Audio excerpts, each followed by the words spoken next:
Hi, I'm Shane from Silverstein, and you're watching a music blog, yeah? Hey everyone, it's Alicia from AMBY, and I'd like to welcome you to an interview with Shane from Silverstein. Welcome back. Hi. Hello. Nice to be here. How are you? Feels great. It really does. Back in Toronto, and we just had a month-long tour, and literally woke up, on the bus here, and I'm home. Still one more show to play until I'm finally done for the year. Well, thank you for having a chat.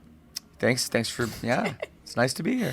Yeah, so it's been a really exciting year for you guys. I know you've played some of the best live shows you've ever played. You also celebrated the 10th anniversary of your sophomore record. So when you reflect back on all of 2015 as a whole, do any specific moments stand out for you as the coolest or just as highlights? It's kind of been, the whole year has just been awesome. I mean, we started out the year with launching a new song and a new video, which was super well received, and we went right into the Discovering the Waterfront 10-year anniversary tour, which was some of the most fun shows ever. Then we had Warped Tour, which was awesome and again so much fun and crazy. And then we just did another U.S. tour, and it went super well too. We were headlining some of the biggest venues we've ever headlined. So to be 15 years in and doing that is pretty special, I think. So we really couldn't be happier with how the year's gone. That's great. I know that you mentioned to your fans through Facebook about how you've played the best shows you've probably ever played as Silverstein. So for you, when you reflect back at some of the shows, do any in particular, whether it was the city or the actual crowd, stand out to you?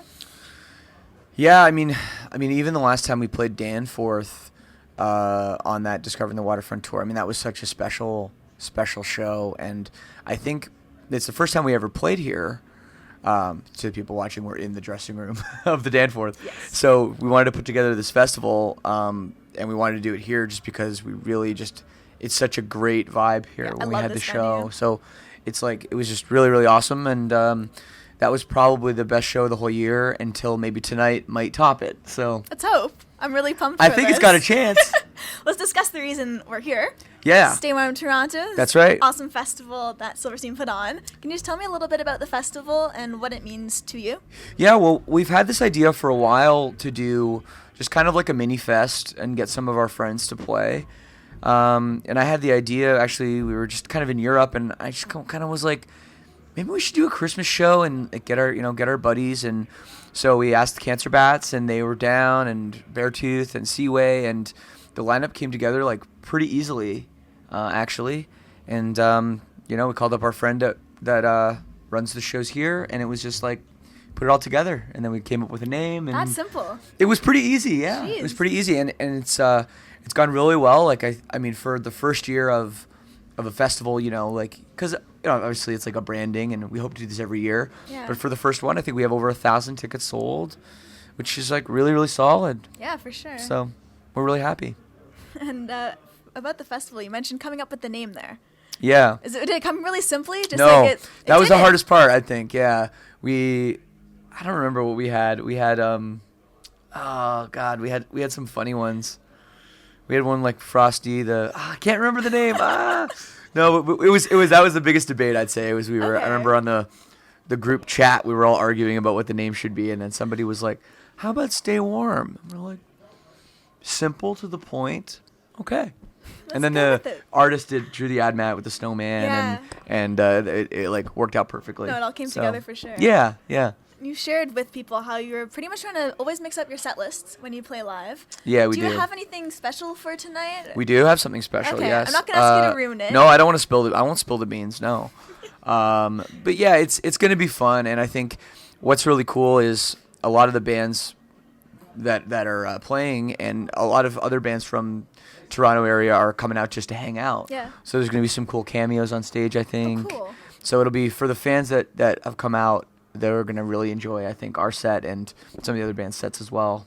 Being that you're mixing up a lot of your material, and you have a lot of material to choose from, how do you actually go about picking what's going to go where? It gets a lot harder every record we put out because, unless you, we have to play longer and longer sets too, to add songs. But, tonight it's a festival, so we're only playing for an hour. So it's really hard to choose what songs we're going to play in an hour. But, we try to play we try to switch it up every time so the people that come out don't see the same set, because as a fan of music, I hate that when I see a band and they play and they say the same things between songs sometimes. Like, I hate that. So we try to keep it fresh and switch it up, but you got to play the hits. So combination of hits and maybe a few deep cuts. Do you personally try it when it comes to stage banter? Do you just let it come naturally? Like, whatever you're thinking of, it just goes? Absolutely. And it's funny because some days, like, you'll have more to say than other days. Like, occasionally, kind of an uneventful day, like, you're in, like, a random city in, I don't know, like, Ohio, and, you'll come out, hey, how's everybody doing? And and then we'll have a break between songs, and I'll be like, I don't really have anything to say. And it's just like, okay, well, we'll just play the next song. And then other times I have so much to say, and I go on and on and on and on. And I can tell the band is like, oh, God, would he just finish talking? So, but that's a good question, because I will never do, like, a planned out, like, scripted thing. I think that's really lame. Well, it just feels unnatural. It's so cheesy. Yeah, it's lame. Yeah. So we'll go with lame. It depends on the vibe of the show and everything, and because this is our hometown, I would say different things to the hometown crowd than I would to, if we were in New York or California or Europe or something, Yeah, because it's funny, too, because towns also have these bizarre inside jokes. Like, even though you're not a family, right, there can be one thing going on, and if you're all in on the joke, it can That's make very, very, very true. I could be like, that sucks, like, pizza. You're like, it's funny, but their dipping sauce is good. Okay, you're right, dipping sauce is good. That wouldn't work anywhere else but here.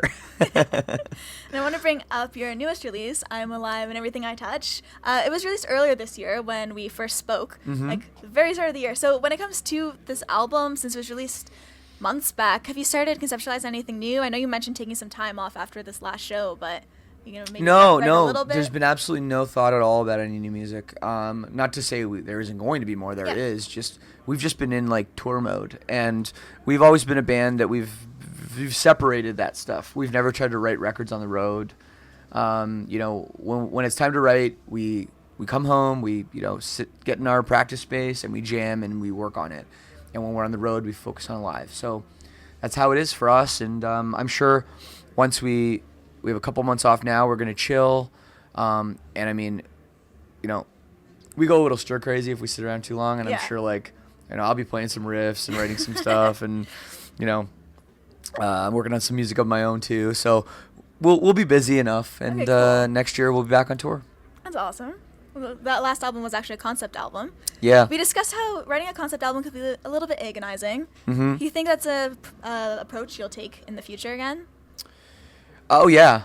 We really enjoy it. I mean, it's challenging, and I feel like now that we've done 3 of them, I feel like the end result and the end product, it's a lot deeper when you have that kind of extra layer than just like, oh, you got 12 songs about 12 different things, and they could kind of be in any order, and there's nothing wrong with that, but for our band, if we have a real idea that works for a concept album, we're going to go for it, now that we've, I think, proven that we can. Yeah.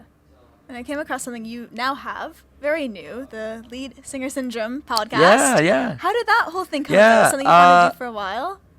Not really. Okay. I had an idea to interview, to start like a blog, like you guys, video blog or whatever, like you guys are doing, but I would interview other lead singers, like on camera.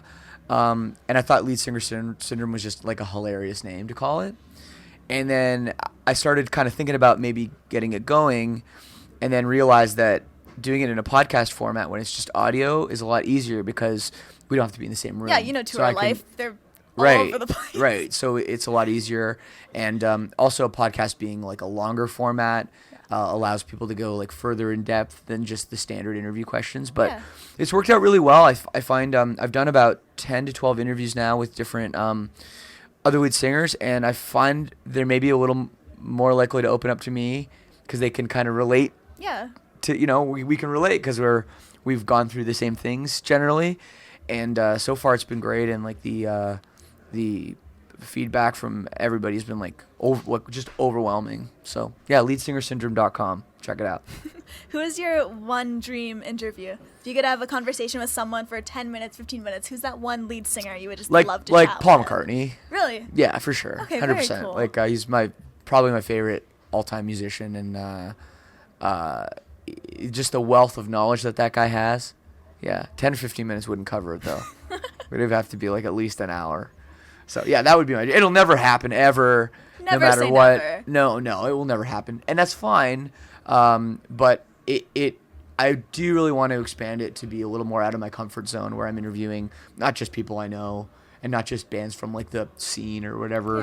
Yeah. So I'm looking forward to it growing into that, and so far it's been awesome. I'm looking forward to watching it grow. It's Yeah, a really thank cool you. concept. Thank You're you. welcome. Let's wrap things up today because you obviously have a show you got to play very soon. Not that soon. I got hours.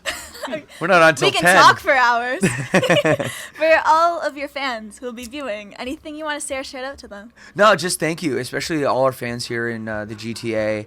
It's been like 15 years now of like just amazing support, and for us to be able to put together this festival and have people be so excited about it and come out, and it's just really special. So thank you, Toronto, for the support over so many years. Awesome, and thank you for your time today, Shane. Of course, anytime. No, we appreciate it. And remember, everyone viewing can visit us at amusicblog.com for all exclusive interviews, features, videos, and so much more with your favorite bands. See you next time.